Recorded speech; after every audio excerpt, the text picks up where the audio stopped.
Bonsoir à toutes et à tous, donc chronique numéro 97 et dans cette chronique, je vais essayer de traiter, heu et nettoyer finalement au fond tous ces pensifs et toutes ces amalgames qui considéreraient à dire que l'Iran, plus exactement la République islamique d'Iran, serait je dirais, le représentant du chiisme. Or, je vais développer, dans cet audio, je dirais 2 concepts. Le 1er, le concept de la théorie de l'État dans la doctrine chiite, si tant est qu'il y en ait une, et l'autre, quelles sont, je dirais, les alternatives qui s'opposent absolument à cette première. Alors pour introduire cette réflexion, je vais d'abord faire un constat, et je dirais qu'en Occident, le chiisme et fortiori la République islamique d'Iran, ou l'Iran tout bonnement, est associé à la révolution de l'ayatollah Rouhollah Khomeini en 79 et à la confusion la plus totale entre les fonctions politiques et religieuses. Alors je reviendrai plus en avant sur, je dirais, le régime politique en cours actuellement en Iran. Alors il convient, je dirais, tout d'abord de vérifier si effectivement le schisme peut être réduit à la suprématie du religieux sur le politique. À mon sens, avec les informations que je possède et les recherches que j'ai pu effectuer depuis des décennies, cette introduction n'a pu être faite que par un personnage qui s'intitule Ayatollah Rouhollah el-Khomeini, qui a intégré dans le concept du chiisme une déviation et une vision des frères musulmans qui était déjà présente dans les années 60 avec Nawab Safawi. Alors, que ce soit en sunnisme comme en chiisme, il faut à un moment donné raison garder et avoir une certaine honnêteté. Il existe une tradition longue qui insiste sur, je dirais, le caractère non théocratique du pouvoir après la mort du prophète, ou en chiisme, après l'occultation du dernier imam, donc le fils de l'imam Hassan al-Askari et de Narjis, qu'on appelle Sahib al-Zaman ou Mohammed al-Mahdi. Et on peut même considérer qu'il y a une opposition de cette tradition longue à une tradition courte, par exemple dans le cadre du sunnisme, ou une sorte d'atrophie du rite hanbalite devenant le néo-hanbalisme, notamment, je dirais, ayant donné les fruits du wahhabisme et plus tard d'une réhabilitation d'une certaine forme de salafisme qui étend son emprise depuis, je dirais, plus d'un siècle dans l'ensemble et au-delà du monde arabo-musulman. Savoir que le wahhabisme, tout comme la pensée des frères musulmans, ont été deux éléments extrêmement importants d'une façon, je dirais, contemporaine, qui ont été mis en avant par différentes chancelleries afin de répondre, je dirais, à des conflits géopolitiques passés et présents. Alors il existe, je dirais, donc depuis le XIe siècle, en islam sunnite et chiite, une distinction du religieux et du politique. Nous en avons l'expérience dans les confréries soufiques, confréries aussi bien existantes dans le mouvement, dans le chiisme comme dans le sunnisme, qui font fi absolument de toute, je dirais, considération de gestion sociale ou politique ou économique. Il faut savoir que la distinction est non, je dirais, séparation totale, tout comme dans certains pays européens où une sécularisation historiquement tardive n'a pu signifier une séparation totale. Alors, je dirais que certains auteurs vont même jusqu'à penser que dans le monde musulman, le pouvoir théocratique des ulama, donc des savants entre guillemets, a toujours été plus faible que celui de l'Église en Occident pendant une certaine période. Ce qui explique finalement pourquoi il a plié, il a tenu, alors qu'en Occident, après un affrontement frontal, ce sont les monarques qui ont gagné et un long processus de sécularisation a pu je dirais, se mettre en place. En islam chiite, par exemple, le quiétisme politique apparaît dans une tradition longue comme un élément central qui s'explique par le fait que le chiisme s'est affirmé à son origine contre le pouvoir des empires, plus particulièrement les Omeyyades, statut la période de 661 à 750, et Abbassides, bien entendu, 750 à 1258 ou 59, d'obédience bien entendu sunnite. Par la suite, plusieurs dynasties furent d'obédience chiite, par exemple celle des Fatimides, ce qu'on a appelé les Fatimiyoun, de 909 à 1171, qui s'étendait de l'Afrique du Nord et la Sicile via le Moyen-Orient. N'oublions pas qu'en Iran, bien que les sympathies des Mongols allaient souvent vers le chiisme duodécimain, leur empire, de 1310 à 1502, ne devint jamais un État chiite. Alors, me direz-vous, il fallut attendre la constitution de l'empire safavide de 1503 à 1794 pour que le chiisme devienne religion d'État et ne cesse de l'être finalement au fond jusqu'à nos jours. Ce qui va constituer finalement la différence, c'est la nature même de l'emprunt de Khomeini à un élément extérieur au chiisme, qui est, je dirais, la doxa des frères musulmans. Et c'est grâce à cela qu'il a pu constituer, et à la théorie de Sayyid Qutb de Hassan al-Banna, son État islamique. Alors, revenons un peu à l'histoire. Sous les Safavides et leurs successeurs les Qadjars, de 1796 à 1925, les Pahlavis, en l'occurrence le dernier étant Mohamed Reza Shah, de 1925 à 1979, le clergé chiite fut souvent très proche du pouvoir, plusieurs de ses représentants occupant au sein de l'appareil de l'État d'éminentes fonctions, notamment dans le domaine de la justice. Ils avaient pour responsabilité d'être conseillers. Mais aucun religieux n'a revendiqué le pouvoir, l'ambition d'exercer ce dernier étant considérée comme incompatible avec les fonctions, je dirais, d'orientation spirituelle des croyants et de critique religieuse de la société. Mieux, je dirais, certains religieux n'hésitèrent pas à critiquer très durement je dirais, les chahs safavides et Qadjars, je dirais, euh, assimilant dans leur prêche le despotisme de ces derniers à celui des califes sunnites, omeyyades et abbassides.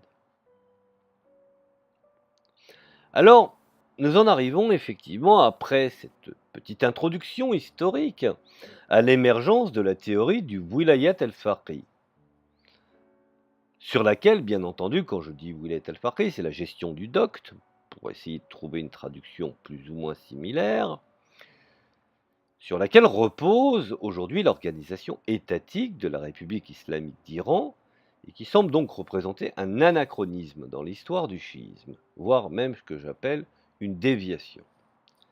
Alors, selon ce concept, le pouvoir, je dirais, velayat en perse, ou wilayat en arabe, de l'imam revient au faqih. Ça veut dire en fait au savant, au jurisconsulte, dans sa traduction la plus exacte. Alors, finalement, ce qui devient en quelque sorte son héritier et son savant. Dès l'avènement du pouvoir de l'ayatollah Ruhollah el-Khomeini, les articles 107 et 112 de la Constitution iranienne confièrent d'une façon inexorable l'autorité principale et finale du nouveau régime au titulaire du poste de Marja al-Taqlid, c'est-à-dire de guide spirituel, de celui qui est digne d'être suivi, conformément à ce principe. Il est à la fois le chef de l'État, le premier personnage du régime, doté de pouvoirs très importants.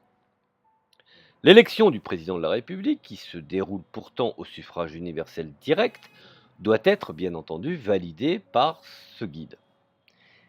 Il est le chef des armées et nomme la plus haute autorité du pouvoir judiciaire, ainsi que, je dirais, la moitié des membres du Conseil des gardiens de la Révolution.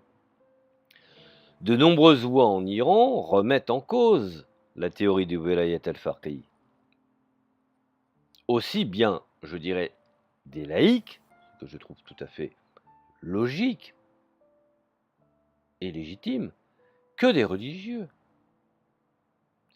Ces derniers peuvent s'appuyer pour ce faire sur la tradition de quiétisme politique de l'islam chiite.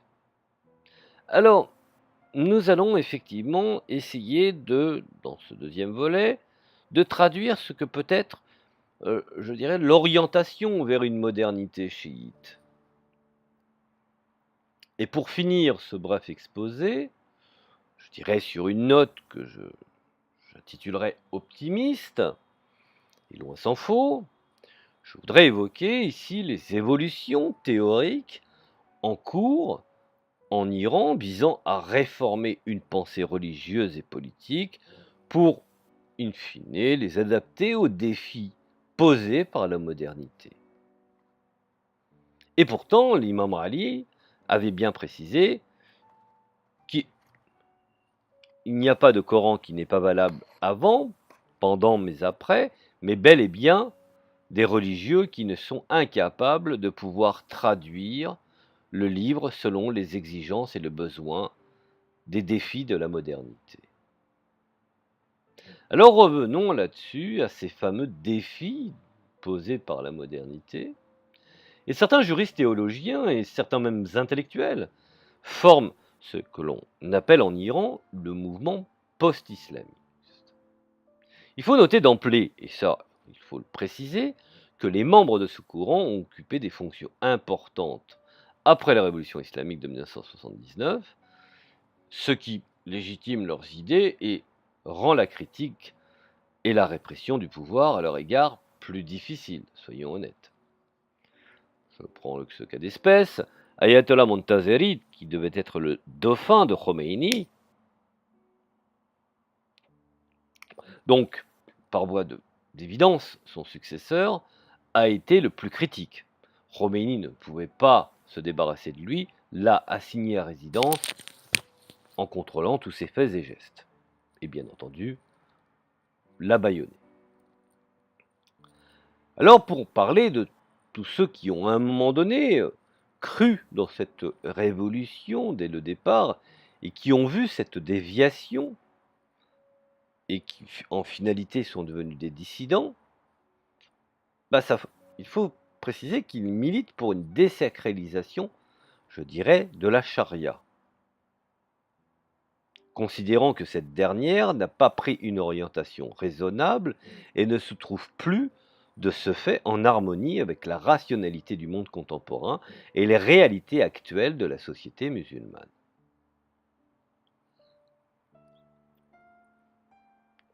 Alors la problématique de la charia, c'est-à-dire même dans le monde sunnite, qui est à mon sens plus, je dirais, plus rigide, est considérée comme revêtant, je dirais, un aspect double. Elle comporte des prescriptions rituelles et des prescriptions sociales. Alors que les obligations concernant les rites sont recevables, je dirais que même celles concernant la vie sociale sont amendables car elles ont été élaborées à une époque donnée pour une société donnée. Ce qui fait qu'en définitive, certains veulent retourner en arrière. Alors nous avons deux penseurs qui sont extrêmement intéressants en Iran et que je pense que s'ils continuent, ils feront parler d'eux. Alors, ces deux penseurs sont, je dirais, particulièrement représentatif de ce courant allant vers la modernité et plus, je dirais, de liberté, garantissant que finalement la religion est plus du domaine du privé que de la gestion d'un État. Retenez bien ces noms, nous avons Abdul Karim Soroush. Il s'agit d'un philosophe qui, après avoir été dans les années 80, je dirais un des théoriciens de la révolution islamique, devient petit à petit, progressivement, une sorte de dissident. Dans ses principes, parce qu'il faut savoir de quoi parle-t-on, il remet en cause la théorie du Wilayat al-Faqih. Il prône un régime démocratique avec une séparation de la religion et de l'État. La religiosité doit être ou doit devenir un droit et non plus être un devoir officiel. Pour lui, cette perspective est la seule qui puisse sauvegarder l'intégrité de la religion et enrichir la pensée religieuse. Selon lui toujours, il faut différencier dans l'islam de ce qui est essentiel de ce qui est accidentel. Si on prend par exemple, je dirais, la langue arabe. Cette dernière est considérée par nombre de musulmans, arabes ou pas même, comme ayant un caractère sacré, car elle était utilisée par le prophète lui-même. Pour Abdul Karim Soroush, la langue arabe n'a rien de sacré, car le prophète aurait pu naître dans une autre contrée et parler une autre langue. Et sachons que même d'autres prophètes ont parlé des langues différentes. Pour lui, ce qui est essentiel, c'est la substance du message, qui ne doit pas être l'objet d'aucune imitation aveugle et stérile, mais être réinterprété ou interprété afin d'être replacé dans un contexte actuel. Nous avons un deuxième personnage fort intéressant qui se nomme Mohammed Mujtahid Shahrastari. Bon, Mohammed Mujtahid Shahrastari est un religieux, membre du clergé. Il développe pourtant des idées proches de celles, je dirais, d'Abdel Karim Soroush. Il affirme que les écrits du Coran et de la Sunna ont une dimension historique et développe un rapport étroit avec la réalité sociale et politique de l'époque de la révélation divine. Ainsi, pour lui, lorsque le prophète instaure la loi du talion pour établir la justice, il vise essentiellement à maîtriser en la réglementant vis-à-vis de la vengeance aveugle qui règne au sein des tribus arabes primitifs de son temps. Considérant que le souci de notre époque ne consiste, je dirais toutefois, plus à maîtriser la vengeance, mais à instaurer un système qui prévienne les crimes et la récidive. Cette loi n'est donc plus d'actualité. Et par l'évolution de l'humanité, et par le fait que l'homme aujourd'hui est arrivé à être un citoyen moral, certaines règles ne peuvent plus être appliquées. C'est en ce cas d'espèce que certaines règles sont abrogées. Dans le judaïsme, à l'identique, il y avait des lois qui devaient s'appliquer d'une façon peut-être un peu violente à l'époque où ce fut un peuple violent. Aujourd'hui, les rabbins, les raves et kadosh, n'ont plus lieu de les mettre en place, étant donné que la société a évolué et que les règles d'institution et de législation sont comprises par, je dirais, la majorité des citoyens. Alors dans le domaine politique, la question à l'ordre du jour, pour Shahrastari, est l'établissement de la justice sociale. Or, selon lui, le Coran et les hadiths du prophète ne répondent pas à cette exigence contemporaine, même s'il n'en reste pas moins, ou il n'en demeure pas moins, qu'il exprime un désir profond de justice et de miséricorde. Si des mécanismes adéquats à la réalité actuelle sont instaurés afin d'atteindre, je dirais, cet objectif, la volonté de Dieu serait, selon lui, exécutée. Alors il faut également évoquer la pensée de l'ayatollah Jalal Ganjei. qui opère une critique très argumentée de la théorie du Wilayat al-Faqih, se basant pour cela sur l'anachronisme d'une telle théorie dans la tradition chiite qui n'a jamais existé. Et pour cause, Khomeini l'a établi à la lumière de penseurs émanant du sunnisme, tels que Hassan al-Banna, Sayyid Qutb et Abu Ala al-Maududi. Alors, ce personnage, haut placé dans la hiérarchie religieuse, Ayatollah Jalal Ganjei, appelle de ses voeux une deuxième révolution iranienne et une révolution citoyenne, à l'issue de laquelle les fonctions politiques et religieuses seront clairement séparées. Alors si on peut, je ne vais pas aller trop loin dans cet audio, mais si on peut essayer de définir une petite conclusion qui restera bien entendu ouverte, puisque l'Iran est en constante évolution, je dirais que la majorité de nous, les Occidentaux, nous avons tendance aujourd'hui à ne percevoir que le côté sombre de l'islam, marqué et effectivement, je dirais à forte raison, par le fanatisme, l'intolérance et la violence. Ce qui est malheureusement un fait, mais nous cadrons essentiellement sur ce fait. Et nous en oublions certaines réalités qui sont tout autres. Alors, il est vrai que les attentats du 11 septembre 2001 et ceux qui ont suivi, je dirais, nous ont cruellement rappelé que les religions pouvaient être prises en otage pour justifier, je dirais, les pires atrocités. Mais que venons, je dirais, quand on lit à la lumière d'une étude un peu poussée,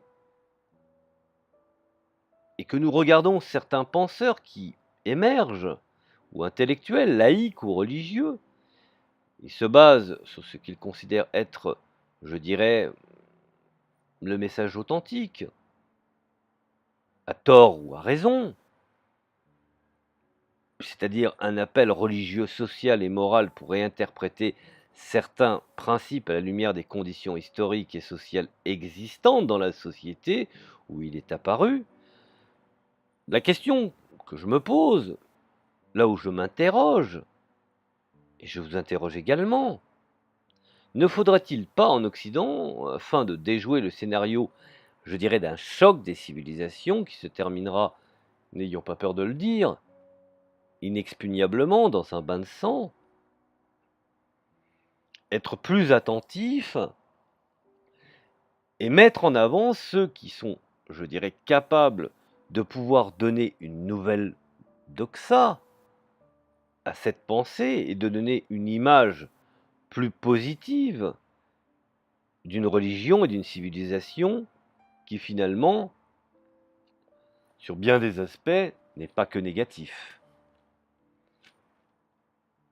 Je vous renvoie à ce grand orientaliste que fut Jacques Berck, qui aujourd'hui a disparu, et je cite, « Il dépendra des tensions présentes et à la gestion des débats nord-sud que cette forme massive ne se déverse pas de l'un ou de l'autre côté dans un islam de progrès participant à une construction commune de l'espace méditerranéen ou dans une négation farouche et convulsée contre l'emprise de l'Occident. » Voilà, c'était une petite réflexion et je pense qu'il est grand temps de mettre en avant ceux qui sont aptes aujourd'hui à donner une autre dimension pour revenir finalement à un islam bien compris et je dirais plus intelligent. Merci de m'avoir écouté, je vous dis à la prochaine chronique.